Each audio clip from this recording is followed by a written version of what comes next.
Certain phrases from avoidant partners serve as definitive red flags that signal not just temporary emotional unavailability, but fundamental incompatibility with healthy relationship dynamics.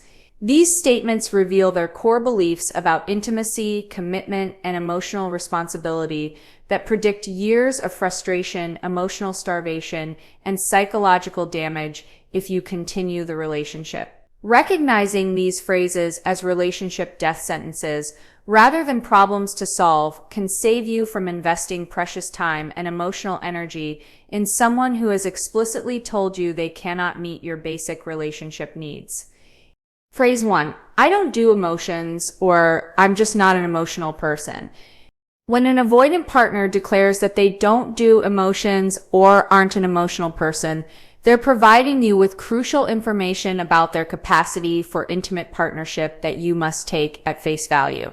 This isn't a cute quirk or temporary limitation.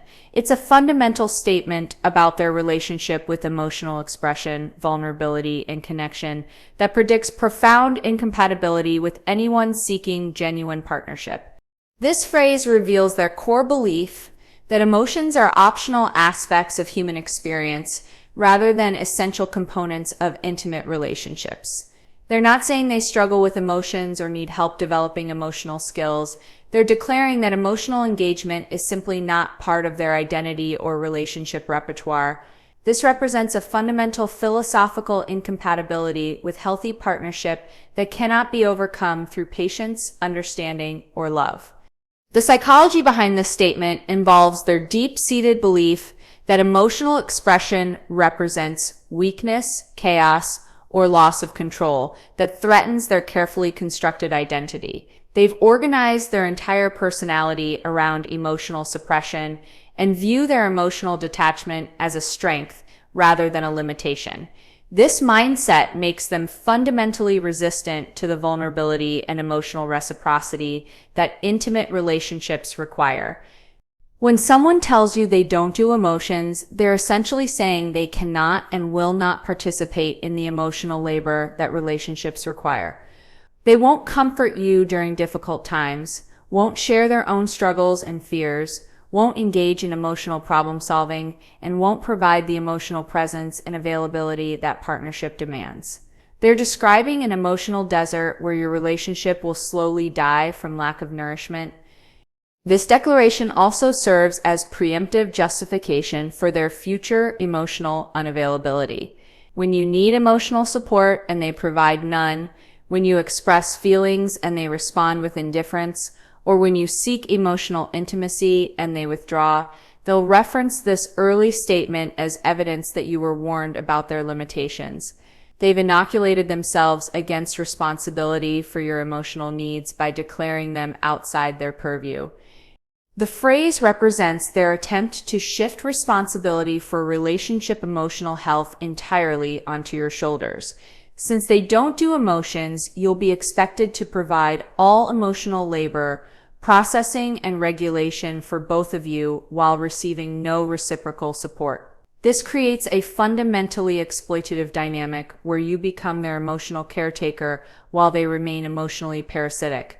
People who genuinely struggle with emotional expression typically acknowledge this as a limitation they want to work on, not a fixed aspect of their identity they're proud of.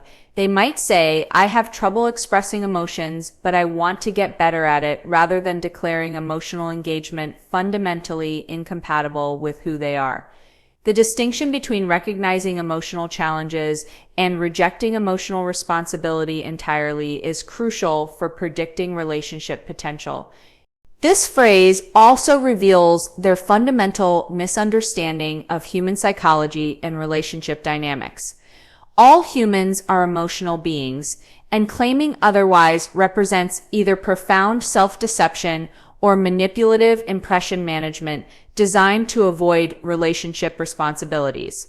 Healthy adults understand that emotional connection is the foundation of intimate partnership, not an optional extra for people who happen to be emotional types. Phrase 2, I don't believe in labels, or I don't like to define things. When avoidant partners resist relationship definitions by claiming they don't believe in labels or don't like to define things, they're revealing their fundamental unwillingness to commit to the accountability and mutual responsibility that defined relationships require. This isn't about preferring organic relationship development. It's about maintaining the freedom to withdraw, pursue other options, or minimize their obligations without technically violating relationship agreements. This phrase serves as sophisticated emotional manipulation designed to keep you invested in a relationship while preventing you from establishing the security and clarity that healthy partnerships provide. By refusing to define your connection, they maintain maximum flexibility for their own behavior while keeping you in a constant state of uncertainty about where you stand and what you can expect from them. The psychology behind label resistance involves their deep fear of accountability and commitment that comes with clearly defined relationship roles. When relationships remain undefined, they can withdraw emotionally or physically without technically betraying established agreements, pursue other romantic interests without technically cheating, prioritize other people and activities without technically neglecting you, and generally behave as single people while still accessing the benefits of your emotional investment. This statement also reveals their belief that relationship commitment represents a trap or limitation rather than a foundation for deeper intimacy and security. They view relationship definitions as restrictions on their freedom rather than structures that create safety for vulnerability and emotional investment. This fundamental misunderstanding of how healthy relationships work predicts endless conflict about commitment, reliability, and mutual responsibility. Label resistance typically coincides with their unwillingness to introduce you to important people in their life, make future plans together, or integrate you into their world in meaningful ways. If your relationship can't be defined, it also can't be acknowledged, celebrated, or built upon. You remain perpetually peripheral to their life while they enjoy central access to yours. The refusal to define relationships also prevents you from establishing appropriate boundaries and expectations. When you don't know what you are to each other, you can't determine what behavior is acceptable or unacceptable. This ambiguity serves their need to avoid accountability while leaving you constantly guessing about your role and their level of commitment. This phrase often emerges when you begin asking for greater commitment, exclusivity, or future planning. Instead of honestly discussing their capacity for these things, they deflect by suggesting that labels are unnecessary or limiting. This deflection prevents serious conversations about relationship progression while maintaining the status quo that serves their needs. The timing of label resistance is also revealing. Partners who are genuinely committed and emotionally available naturally want to define and celebrate their relationships. They're proud to claim you and excited to establish the mutual commitment that allows relationships to deepen.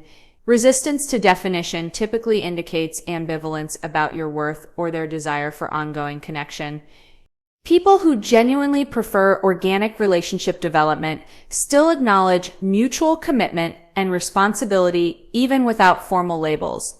They might say, "I don't need titles, but I'm committed to building something meaningful with you," rather than using label resistance to avoid all relationship accountability and definition. Phrase 3, you're too needy or you're too emotional. When avoidant partners label your normal relationship needs as excessive by calling you too needy, too emotional, or too intense, they're engaging in gaslighting designed to make you question your own perceptions and minimize your legitimate relationship requirements. This phrase represents their attempt to pathologize your healthy human needs for connection, emotional reciprocity, and partnership rather than acknowledge their own inability to meet basic relationship standards. This statement reveals their fundamental belief that emotional needs are character flaws rather than normal human requirements for intimate partnership. By labeling your needs as excessive, they position themselves as reasonable and you as demanding, shifting focus from their emotional limitations to your supposed emotional dysfunction. This reversal prevents honest examination of their capacity for partnership while making you responsible for accommodating their emotional deficits. The psychology behind this labeling involves their deep discomfort with emotional vulnerability and interdependence that healthy relationships require. Your natural human needs for affection, communication, reliability, and emotional presence trigger their attachment fears. But rather than acknowledging these fears, they blame you for having needs that make them uncomfortable. This deflection protects their self-image while invalidating your legitimate relationship requirements. This phrase typically emerges when you request basic relationship necessities like consistent communication, emotional support during difficult times, quality time together, or discussions about your connection's future. Instead of honestly discussing their capacity to meet these needs, they reframe your requests as evidence of your emotional instability or excessive neediness. This reframing allows them to avoid responsibility for their emotional limitations while making you feel ashamed for having normal human needs. The gaslighting aspect of this statement is particularly damaging because it makes you question your own emotional reality and relationship standards. Over time, you may internalize their perspective and begin to believe that your needs are indeed excessive, leading you to minimize your requirements and accept increasingly inadequate treatment. This erosion of your standards serves their need to avoid emotional responsibility while gradually destroying your self-respect and emotional well-being. This labeling also serves as preemptive justification for their future emotional unavailability and withdrawal.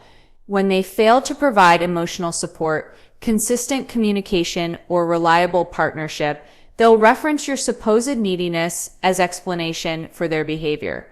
They create a narrative where their emotional distance is a reasonable response to your excessive demands rather than evidence of their relationship limitations. The phrase reveals their fundamental misunderstanding of healthy relationship dynamics, where mutual emotional support, regular communication, and emotional availability are basic requirements rather than excessive demands. Healthy partners understand that meeting each other's emotional needs is the foundation of intimate partnership, not an unreasonable burden that indicates psychological dysfunction. This statement also demonstrates their unwillingness to engage in the emotional labor that relationships require. Rather than developing greater emotional capacity or finding ways to meet your needs, they prefer to label those needs as problematic and expect you to minimize them. This approach ensures that you'll be responsible for all emotional accommodation while they remain unchanged and unaccountable. People who are genuinely committed to relationship growth acknowledge when they struggle to meet their partner's needs and work to develop greater capacity. They might say, "I'm having trouble with emotional intimacy, but I want to work on it," rather than labeling their partner's needs as excessive to avoid personal growth and responsibility. Phrase 4. I need space without saying why. When avoidant partners request space without providing any timeline, reassurance about their feelings, or explanation of what they need space for, they're essentially asking you to accept indefinite emotional abandonment while maintaining your availability for their eventual return. This isn't a reasonable request for temporary breathing room. It's a manipulation tactic designed to allow them to withdraw completely while keeping you emotionally invested and waiting. This phrase represents their desire to enjoy the benefits of being single while maintaining the security of knowing you're available when they decide they want connection again. They want to pursue other interests, people, or experiences without the responsibility of considering your feelings or maintaining relationship commitments. But they also want the comfort of knowing you'll be there when their exploration period ends. The psychology behind indefinite space requests involves their fundamental ambivalence about commitment and their need to test whether they can function happily without you while maintaining the option to return. They're essentially asking you to serve as their backup plan while they determine whether they want to remain in the relationship or pursue other options. This puts you in the degrading position of competing against their fantasies of alternative lives. The absence of timeline or reassurance in their space requests reveals their unwillingness to take responsibility for the anxiety and uncertainty this creates for you. If they genuinely needed temporary space for legitimate reasons, they would provide reassurance about their feelings, explain what they hope to accomplish during the break, and offer a reasonable timeline for reconnection. The vagueness of their request suggests they want maximum flexibility without accountability. This phrase typically emerges when you begin requesting greater commitment, emotional availability, or relationship progression. Instead of honestly discussing their capacity for these things, they request space that allows them to avoid difficult conversations while maintaining the status quo. The space request becomes a way to pause relationship development without explicitly rejecting your needs. The manipulation aspect of indefinite space requests involves expecting you to remain emotionally available and committed while they explore their feelings without similar commitment to you. They want you to respect their need for distance while maintaining your emotional investment, creating a fundamentally unequal dynamic where your needs become irrelevant while theirs become paramount. This request also serves as a test of your willingness to accept indefinite uncertainty and emotional deprivation. Partners who agree to indefinite space without timeline or reassurance demonstrate their willingness to prioritize the avoidant's comfort over their own emotional security. This accommodation often encourages further boundary pushing and emotional withdrawal. The phrase reveals their belief that relationships should accommodate their emotional limitations without requiring reciprocal accommodation of your emotional needs. They expect you to understand and support their need for space while providing no similar understanding or support for your need for connection and security. People who need temporary space for legitimate reasons provide specific explanations, timelines, and reassurance about their commitment. They might say, I need a week to process some family issues, but I care about you and want to talk on Sunday, rather than requesting indefinite space that serves no clear purpose except avoiding relationship responsibilities. Phrase 5, I'm not ready for a relationship, while acting like they're in one. When avoidant partners claim they're not ready for a relationship while simultaneously engaging in relationship behaviors like regular contact, physical intimacy, emotional sharing, and time investment, they're creating a psychological escape hatch that allows them to access relationship benefits without relationship responsibilities.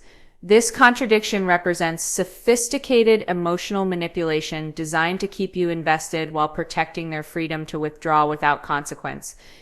This phrase allows them to enjoy the positive aspects of partnership: companionship, physical intimacy, emotional support, and regular contact, while avoiding the accountability, commitment, and mutual responsibility that relationships require. They want to function as your partner without technically being your partner, creating a one-sided dynamic where you provide relationship energy while receiving none of the security that should accompany such investment.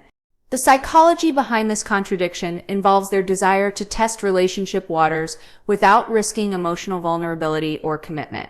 By maintaining that they're not ready for relationships while engaging in relationship behaviors, they can gauge how much they enjoy partnership benefits while preserving their option to withdraw if intimacy becomes too threatening or demanding.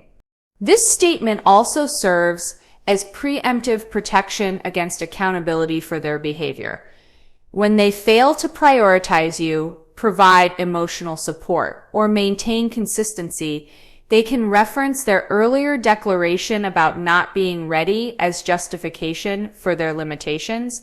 They've inoculated themselves against responsibility by establishing from the beginning that they're not technically committed to meeting relationship standards. The contradiction between their words and actions reveals their fundamental dishonesty about their intentions and capacity.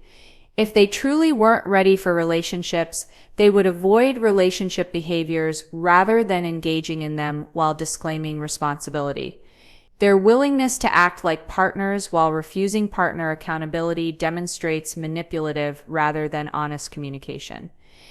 This phrase typically emerges when you begin expecting greater consistency, commitment, or emotional availability based on their behavior toward you.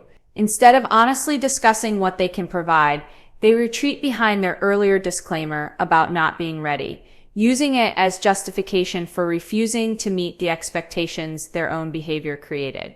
The manipulation involves training you to accept relationship behaviors without relationship benefits. Over time, you become accustomed to providing emotional investment, physical intimacy, and partnership energy while receiving none of the security, priority, or commitment that should accompany such investment. You learn to give like a partner while accepting treatment like a casual acquaintance. This statement also prevents you from making informed decisions about your emotional investment. If someone is genuinely not ready for relationships, you can choose whether to wait or pursue other options. But when they claim unavailability while acting available, you're left confused about their true intentions and capacity, making it difficult to protect your own interests. The phrase reveals their belief that they should be able to access relationship benefits without providing relationship commitment or accountability. They want the emotional and physical intimacy that partnership provides without the responsibility to prioritize your needs, provide emotional support, or maintain consistent presence in your life. People who are genuinely not ready for relationships avoid relationship behaviors rather than engaging in them while disclaiming responsibility. They maintain appropriate distance and casual interaction rather than creating intimate connections they can't honor with appropriate commitment and accountability. Phrase 6, that's just how I am. When avoidant partners respond to your legitimate relationship concerns with, that's just how I am, they're declaring their unwillingness to grow, change, or accommodate your needs while expecting you to accept their limitations as permanent fixtures of the relationship. This phrase represents the end of productive relationship discussion and the beginning of your choice between permanent accommodation or walking away. This statement reveals their fundamental belief that personal growth and change are optional rather than necessary components of healthy relationships. Instead of viewing your concerns as opportunities for improvement or deeper understanding, they position them as attacks on their identity that must be deflected rather than addressed. This perspective makes them fundamentally incompatible with the mutual growth and adaptation that successful relationships require. The psychology behind this phrase involves their deep resistance to vulnerability and change that emotional growth requires. Rather than examining their behavior or considering how it affects you, they prefer to declare their patterns fixed and expect you to adapt. This rigidity protects them from the discomfort of self-reflection while placing all responsibility for relationship accommodation on your shoulders. This response also serves as manipulation designed to end uncomfortable conversations without providing resolution or change. By declaring their behavior immutable, they force you to choose between accepting inadequate treatment or being positioned as someone who doesn't accept them as they are. This false choice prevents legitimate discussion of relationship problems while making you responsible for either accommodation or rejection. The phrase typically emerges when you address patterns of behavior that consistently impact your emotional well-being or relationship satisfaction. Instead of engaging with your concerns or working towards solutions, they declare these patterns unchangeable and expect you to accept them permanently. This response transforms legitimate relationship discussions into ultimatums about acceptance versus rejection. The manipulation aspect involves reframing your reasonable requests for behavior change as attacks on their fundamental identity. They position themselves as victims of your unrealistic expectations rather than partners who could potentially modify harmful or inconsiderate behaviors. This victim stance prevents accountability while making you feel guilty for having legitimate relationship needs. This statement also reveals their misunderstanding of how healthy relationships function, where partners regularly adjust their behavior to accommodate each other's needs and promote mutual well-being. They view relationship requests for change as threats to their autonomy rather than opportunities for deeper connection and mutual satisfaction. The phrase demonstrates their unwillingness to engage in the emotional labor that relationships require, including self-reflection, behavior modification, and mutual accommodation. They prefer to maintain their current patterns, regardless of how these patterns affect you or the relationship's health and sustainability. This response also prevents you from understanding whether their concerning behaviors stem from inability or unwillingness to change. By declaring behaviors fixed, they avoid revealing whether they lack the capacity for change or simply refuse to invest the effort required for relationship growth and improvement. People who are genuinely committed to relationship success view partner concerns as valuable feedback rather than personal attacks. They might say, "I struggle with this, but I want to work on it because our relationship matters to me," rather than declaring their problematic behaviors immutable and expecting permanent accommodation. Phrase 7. You knew what you were getting into. When avoidant partners respond to your relationship concerns or unmet needs by saying, "You knew what you were getting into," they're engaging in victim blaming that shifts responsibility for their inadequate treatment from their behavior to your decision to enter the relationship. This phrase represents their belief that early disclosure of their limitations absolves them of all responsibility for the emotional damage these limitations cause. This statement reveals their fundamental belief that informing you about their emotional unavailability, commitment issues, or relationship limitations provides them with permanent immunity from accountability for how these issues affect you. They operate under the assumption that your initial acceptance of their limitations means you forfeited the right to express hurt, disappointment, or need for change, regardless of how their behavior impacts your well-being. The psychology behind this phrase involves their need to avoid guilt and responsibility for the emotional damage their relationship patterns cause.